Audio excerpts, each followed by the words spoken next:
It's JCPenney's coupon giveaway this Saturday, and shoppers ready at the door save more.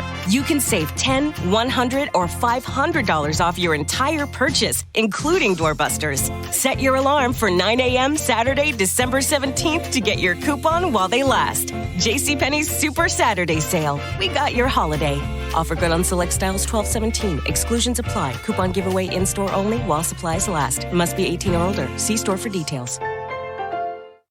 Whether it's Kroger Simple Truth Turkey or mac and cheese with Murray's English Cheddar or pie made with fresh Cosmic Crisp apples, there are many dishes we look forward to sharing during the holidays. And Kroger has all the fresh ingredients you need to turn today's holidays into tomorrow's memories. Kroger, fresh for everyone.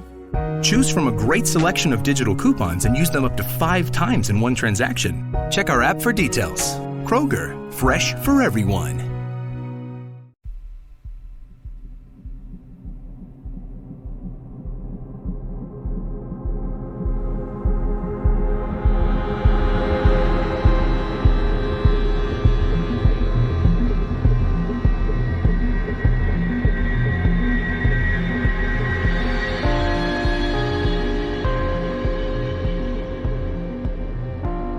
Hello and welcome to mini episode 206 of Real Life Ghost Stories.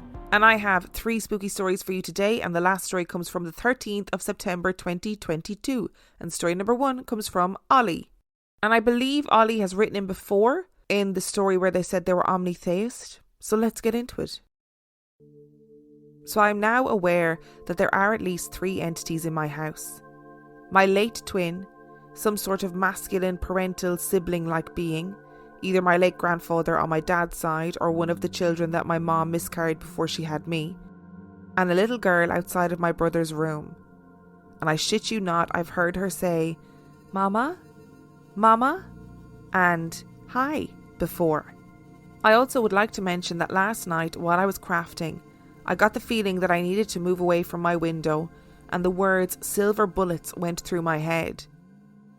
I don't know if I mentioned this before, but my late great-grandmother was Native American, so that also makes me partially Native American. And yes, I do believe in all of the lore, and of course those tall animal-like creatures that I refuse to name. I believe that one of them was at my fucking house last night and I swore it away. But also something that happened within the past month was that whenever my parents would drag me to church, I would sense people who have died. Like, I know there was a girl who was standing on the catwalk that controls the lights, but sadly I also knew she was dead. I also knew of a young boy who had died, but today he interacted with me. He held my hand all service. I was sobbing from the amount of energy that he gave. He was at the most 5 years old, and I could feel his parents' emotions, and I prayed to anything that would listen to me for him to be safe and brought home. As I've said countless times in this podcast, I would not like to be one of those people who has abilities, to be able to sense things or feel things or see things or hear things. I'm not down for it. And Ollie, I'm going to be really annoying and I'm going to be really patronising for a brief moment because I am very aware that you are quite young. I think you're like 14, 15 maybe. I just want to say that please look after yourself. Make sure that you talk to the people around you about the things that you're experiencing so you're not experiencing them all on your own, and that you have somebody to confide in. Because much and all as I love that the podcast Real Life Ghost Stories, is conversational, it also is, it's a bit one-sided. I don't really get to respond outside of responding within episodes. So just make sure that you're looking after yourself. And that goes for anybody, I think, who lives a life where they are experiencing things maybe that are outside the realms of what is considered normal. It must be exhausting. And story number 2 comes from Samantha. We bought our current home when our eldest daughter was 1 year old. Even though it is a 4-bedroom home, she would sleep with us in our room until our son was born the next year. I finally decided it was time that she slept in her own room. Once she got used to sleeping on her own, all was well. Until it wasn't. She started waking up crying at night. Not abnormal. I would go and lay down next to her until she went back to sleep. One night she woke up screaming louder than usual. I asked her if she was okay. I have to mention here that although she was only 2, she was very articulate. After she calmed down, she told me why she was upset. It was the doorman. She did not know what a doorman was at this age. I asked my daughter to tell me about the doorman. She pointed to her closet and said, "He lives in there. Sometimes he's by my bed or up here," pointing above her bed. It was disturbing enough that she had just told me that something was living in her closet, then she started to describe him. "He talks to me, but he has no mouth and he has no feet. He doesn't touch the ground. He has red eyes and black hair like Mommy." Horrified, I promptly picked up my daughter and brought her to my room, telling myself that she had had an awful nightmare. I told my husband about the doorman, and he said it was nothing more than a 2-year-old's imagination. We put her back into her room the next night, and she woke up screaming, claiming the doorman was scaring her. This happened several more times. My husband said she was using it as an excuse to sleep in our bed again. I just couldn't shake the feeling that she truly believed what she was saying. Finally, one night, when she had woken up crying, I picked her up, turned around to the closet and demanded that whatever was living in her closet leave immediately. I prayed for protection and peace. And just like that, everything went back to normal. She started sleeping through the night and never mentioned the doorman again. Eventually, my daughter moved to another bedroom, and my son was moved into her old room. He was a fantastic sleeper, rarely woke up at night. At around 2 years old, he started to wake up crying in the night. I would lay with him like I did with his sister until he went back to sleep. Then the screaming started. One night he was having a hard time calming down and going back to sleep. I asked him what was wrong. My son was a little harder to understand than his sister was at 2 years old.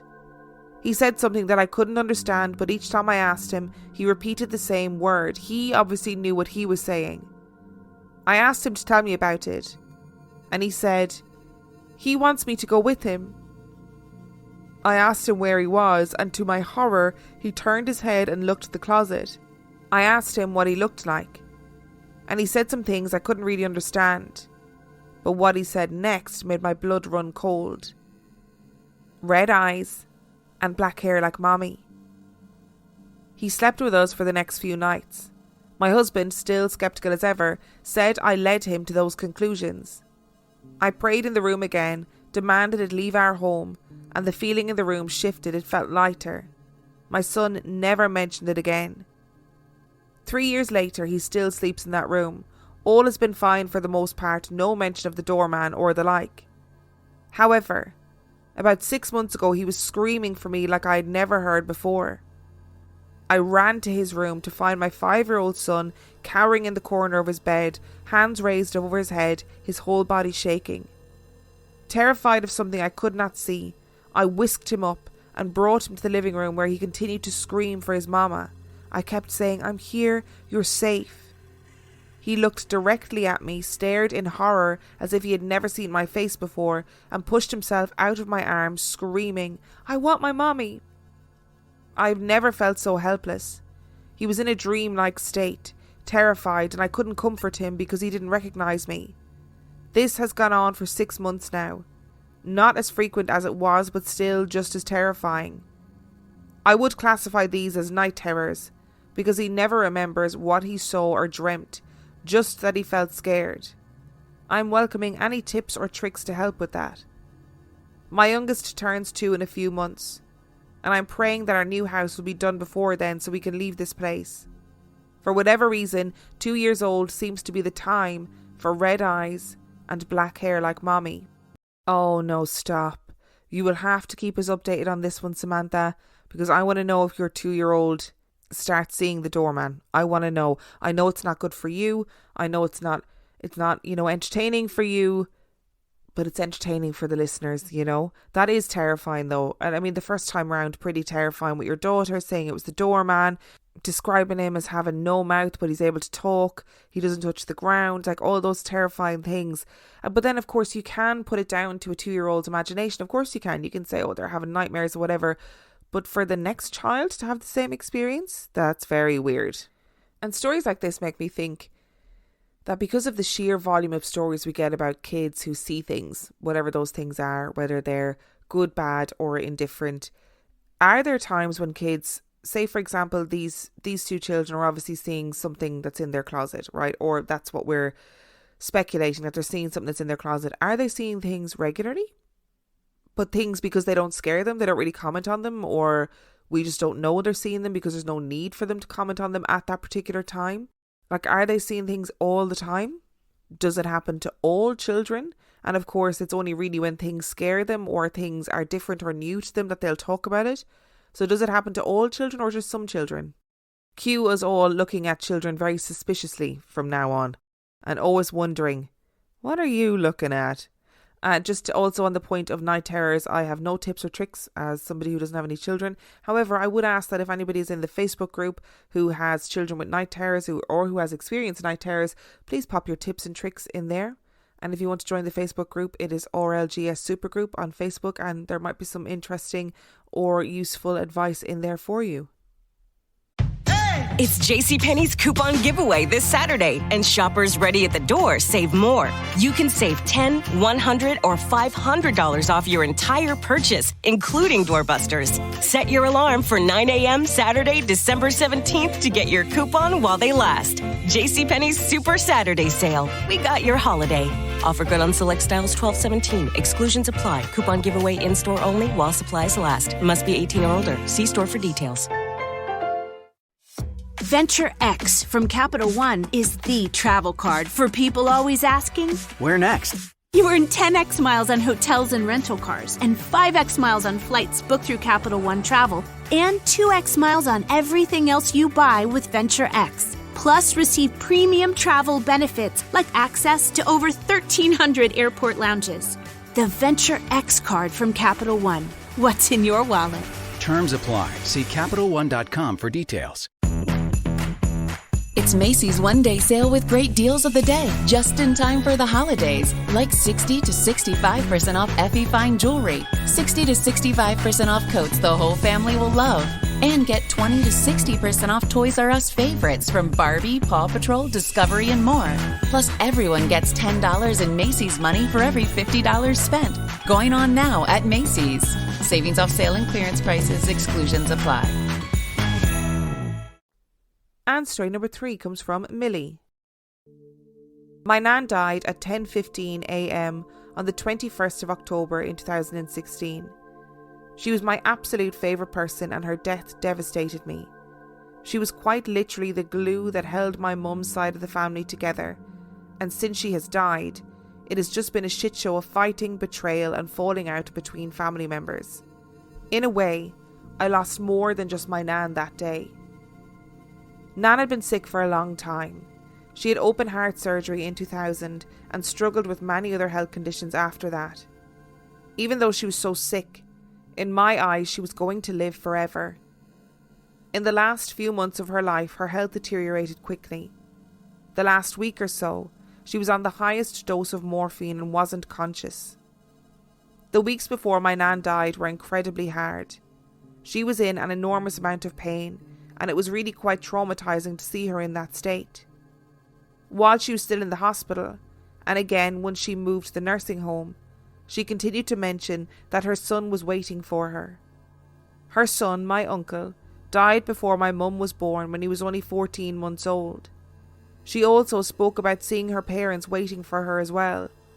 It was devastating to know that she was at the end of her life, but in a way, it was nice to know that she had family waiting for her on the other side.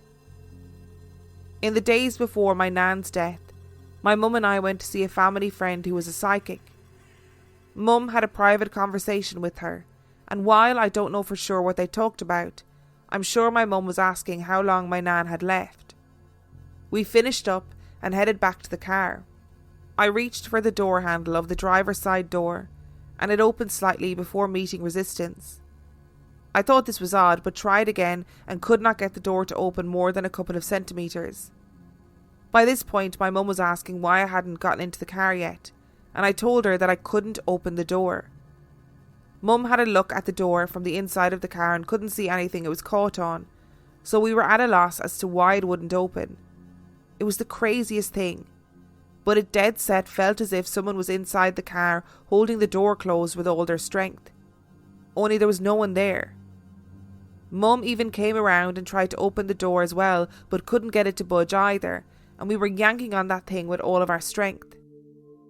After about 10 minutes, the door just opened without resistance, as if nothing had happened. I owned that car for a few years, and I had never had anything like this happen before or since. I don't know who didn't want us in the car that day, but I'm sure they must have had a reason. The day my nan died, my mum and I were staying at my uncle's place. I was in the office chatting to my mum while she browsed Facebook on the computer. The door to the office was closed and it was a calm day outside. Mum and I were mid-conversation when the office door opened with such force that it scared the crap out of me. I hopped up and checked the house to see if someone had come home, but it was just us in the house. We thought it was weird but kept going with what we were doing. About 10 minutes later, we got the call that Nan had passed away. Her official time of death was 10:15 a.m, and it was pretty bang on when the door opened at my uncle's house. I'd like to think that it was her coming to visit us. That night I stayed at my uncle's again with my mum, and the room we were in had a thing on the wall which had a small green light that would blink when motion was detected. The whole night that small green light would keep coming on, even though my mum and I were laying still in bed. Safe to say I didn't get much sleep that night. I haven't experienced much more since this. However, sometimes when I am on long drives by myself, I will get the feeling that someone is gently holding on to my elbow, even though no one is there. I didn't think much of it at first until it kept happening, so I told my mum. She told me that she gets the same feeling when in the car alone. It definitely could be just our minds making it up, but I find it comforting to think that my nan might be keeping us company. I haven't experienced anything, including the car elbow hold, since my pop died in 2020. I hope this means they're together, with their son, wherever it is we go after we die. Oh, I have to say that last line has done something to me. It's made me very emotional.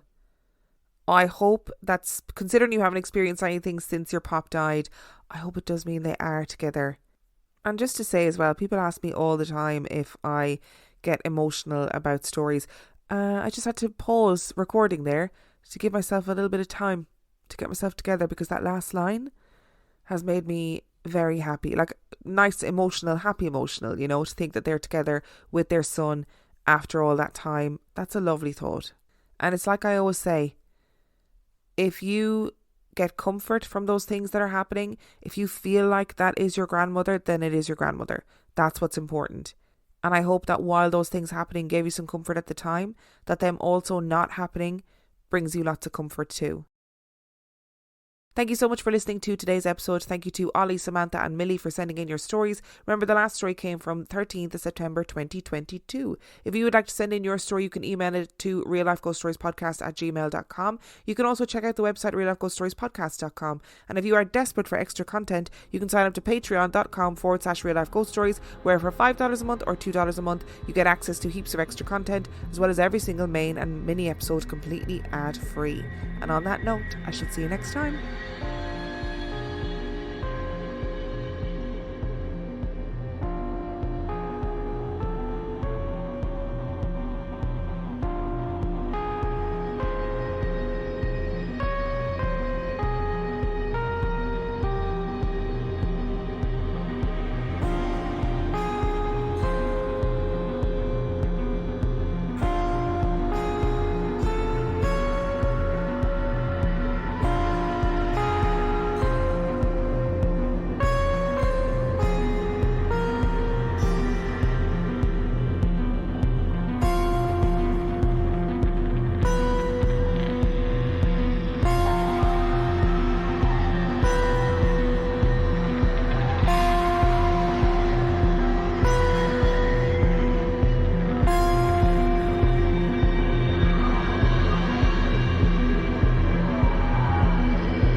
It's JCPenney's coupon giveaway this Saturday, and shoppers ready at the door save more. You can save $10, $100, or $500 off your entire purchase, including doorbusters. Set your alarm for 9 a.m. Saturday, December 17th to get your coupon while they last. JCPenney's Super Saturday Sale. We got your holiday. Offer good on select styles 12/17. Exclusions apply. Coupon giveaway in-store only while supplies last. Must be 18 or older. See store for details.